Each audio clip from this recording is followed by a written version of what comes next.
আসসালামু আলাইকুম রহমতুল্লাহ। সম্মানিত গ্রাহক ভাইরা, আশা করতেছি সকলেই ভালো আছেন ইনশাআল্লাহ।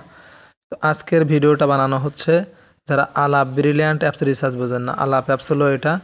এখন আলাপ অ্যাপস রিসার্চ করবেন কোন নাম্বারে? তো এখানে ভালো করে দেখেন, আপনার অ্যাকাউন্টে আসবেন।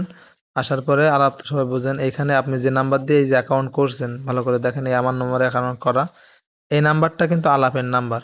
এটা অ্যাকাউন্ট করা হয়েছে জন্য আলাপ কোম্পানি এই নাম্বারটা আমাকে টেলিফোন নাম্বারটা দিয়েছে। আমার এই নাম্বারটা দিয়ে আলাপ অ্যাকাউন্ট করা। তো এই নাম্বারে আমি আলাপ অ্যাকাউন্টে রিচার্জ করব। তো এই ক্ষেত্রে করার জন্য আমাদের চাপাই টেলিকম অফিসে চলে আসবেন। আসার পরে এখান থেকে ড্যাশবোর্ডে আসবেন। সবসময় নোটিফিকেশন এখানে একটু পড়ে নেবেন দয়া করে সকলেই। আর হোয়াটসঅ্যাপে চাপ দিয়ে হোয়াটসঅ্যাপ গ্রুপে জয়েন হয়ে যাবেন। তো এখানে আসার পর ব্যালেন্স দেখবেন, ব্যালেন্স অ্যাড করবেন কোথায়? ড্রাইভ ব্যালেন্সে ব্যালেন্স অ্যাড করবেন। এখান থেকে রিচার্জে চলে আসবেন। আসার পরে ড্রাইভে টাচ করবেন। করার পরে এখানে আলাপ অ্যাকাউন্ট অথবা ব্রিলিয়ান্ট যার যেটা আছে সেটা। এখন এখানে কিন্তু সব বিষয় বলা আছে। আলাপ অফার রিচার্জ করার জন্য 50 টাকা রিচার্জ করলে 57 টাকা 50 পয়সা দেওয়া হবে। অর্থাৎ হলো 7 টাকা 50 পয়সা কমিশন দেওয়া হবে। 8 টাকার মতো, আর 8 টাকা কমিশন দেওয়া হবে। মেয়াদ আনলিমিটেড, অর্থাৎ এই টাকাটা আপনাকে যদি 1 বছর পরেও পর্যন্ত আপনি নিয়ে যেতে চান তো কোনো মেয়াদ কাটবে না। যেমন বাংলা লিঙ্কে টাকা ভরলে গ্রামীণ মিনিট ভরলে যেমন টাকা কেটে নেয়, মিনিটগুলো ফুরিয়ে যায়, এমন কোনো কাটার কোনো অপশানই নেই। আর এখানে রিচার্জ করতে হবে যে নাম্বারে আলাপ অ্যাকাউন্ট খোলা হয়েছে, অর্থাৎ আমি যে নাম্বারটিকে আপনাদেরকে দেখাইছি সেই নাম্বারটা দিয়ে আলাপ অ্যাকাউন্ট খুলতে হবে। তো আমি সপ্তাহে দেখবো যে বড় অফার কোনটা আছে। 1000 টাকা রিচার্জ করলে 1350 টাকা আমাকে দিবে। তো এইখানে আমি 1000 টাকা টাচ করলাম।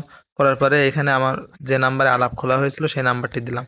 কখনো আপনার টেলিফোন নাম্বার, অর্থাৎ আলাপ কোম্পানি যে নাম্বারটি আপনাকে দিয়েছিল, এই যে নাম্বারটি নাম কখনো দিবেন না। এটা যেটা দিয়ে আপনি খুলছিলেন সেই নাম্বারটি দিবেন। দেওয়ার পরে এখানে পরবর্তী টাচ করবেন। করার পর আপনার যে টাঙ্কিত পিন নাম্বারটি আছে এই পিন নাম্বারটি এখানে দিবেন। তো আমি পিন নাম্বারটি দিয়ে আপনাদের সামনে আসতেছি। তো প্রিয় গাইজ, আমাদের পিন নাম্বার দেওয়া হয়ে গেছে। এখন এই নিশ্চিতে ক্লিক করব। করার সাথে সাথে কি হবে দেখুন, আমাদের কিন্তু রিকোয়েস্টটা চলে যাবে। আমাদের নতুন রিকোয়েস্টটি চলে যাবে। এখন আমরা প্রথমে চলে আসব। আসার পরে ড্যাশবোর্ডে দেখতে পাবো এখন আমাদের এই অফারটা আমাদের অ্যাকাউন্ট থেকে কিন্তু অলরেডি টাকা কেটে নিয়েছে। আমাদের দেখবো যে অফারটা কখন আসবে, বা মানে অফার গেছে কিনা, কত সময় কি অবস্থা, অফারটা দেখতে চাচ্ছি। এখানে এই যে হিস্টোরি, এই রিসার্চে টাচ করে হিস্টোরিতে টাচ করবেন। টাচ করার পরে এখান থেকে যে আপনি অ্যাল হিস্টোরি এখানে টাচ করবেন। করার পরে দেখবেন যে এই আপনার অফারটি ওয়েটিংয়ে আছে। এই যে ওয়েটিংয়ে রাখা হয়েছে।